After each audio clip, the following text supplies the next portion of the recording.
G, presentation by David Weed regarding the Sowams National Heritage Area.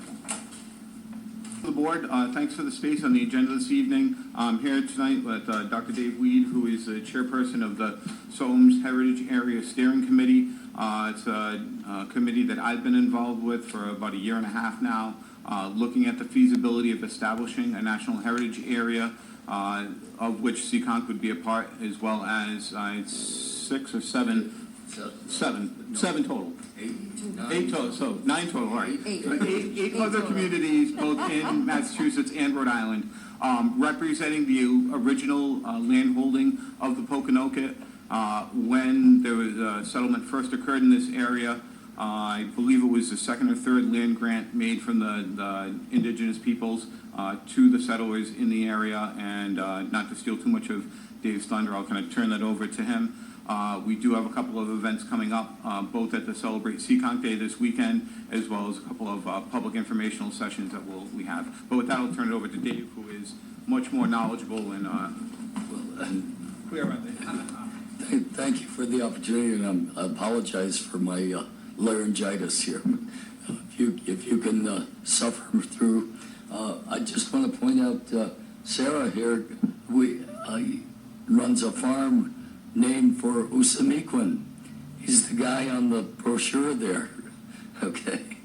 And the name of the town, Seekonk, okay, was originally a native name, okay?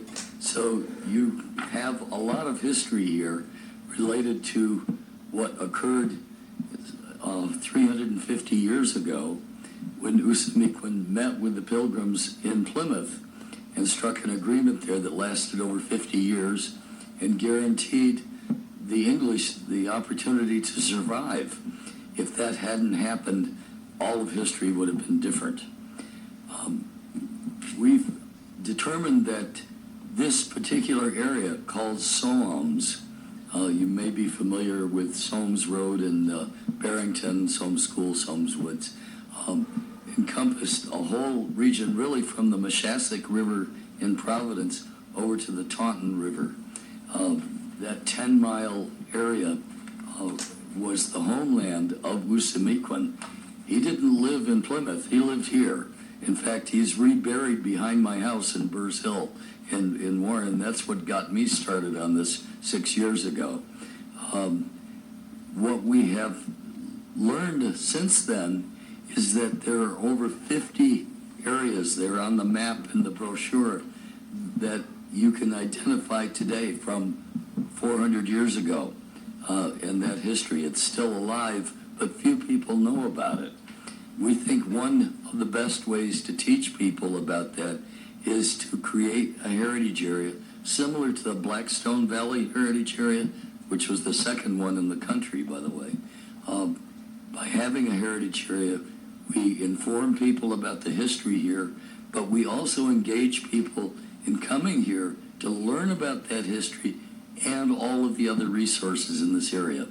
It's really an economic development driver, a tourism driver, and an education driver, and an environmental driver, because once an area has a name and a history, people tend to take better care of it and identify with it and understand its importance in the greater role here.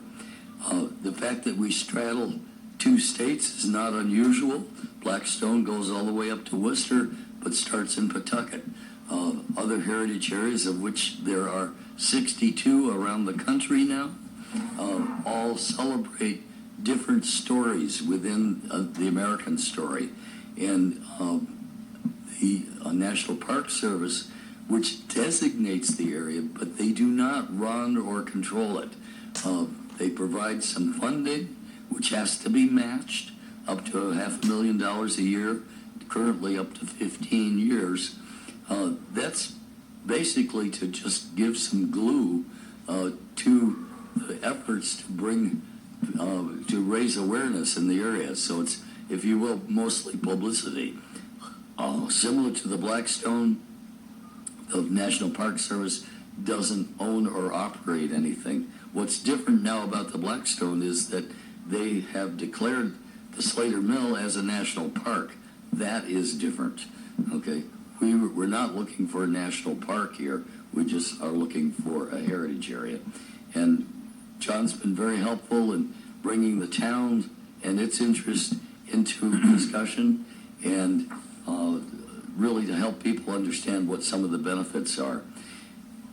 There's an opportunity coming up the second week in October, both on October 17th, which is a Tuesday, at the White Church on Route 6 in Swansea, and then the next evening, October 18th at 7 o'clock at Hope in Maine in downtown Warren. Those are two opportunities where the national consulting team that we've been working with for over a year now will be there to answer questions and get input in terms of what this could mean for this area. And we'd very much like you to be there. It'd be a better opportunity than this is to raise questions and get your concerns answered. Have I covered? Yep. I was just going to say, we'll also have some information at the Celebrate Seekonk Day at the library, which is this Saturday, September 11th from September 30th from 11 to 3 p.m. And certainly anyone that's interested in the project can come down and see that, as well as some of the other presentations and performances that are going to be going on there. I think this will be the third or fourth year that I've been there with one of the various hats I wear around town, and looking forward to participating again. Yep. And it's a chance to get to know the Okanoka tribe. Well, thank you. So, Thank you. there's a lot of stuff I didn't even know that was in there. Well, there are two websites. One is SowamsHeritageArea.org. That's in the pamphlet. That's about the history. And the newest website is just Sowams.org, and that's about the project to create a national heritage area here. So I invite you to do some exploration. It's over 600 pages on the first website, so you have lots to do. Well, I appreciate you coming in and sharing all this information with us. Well, thank you very much for Thank you, listening. John. Okay. Thanks, Steve. Any board members?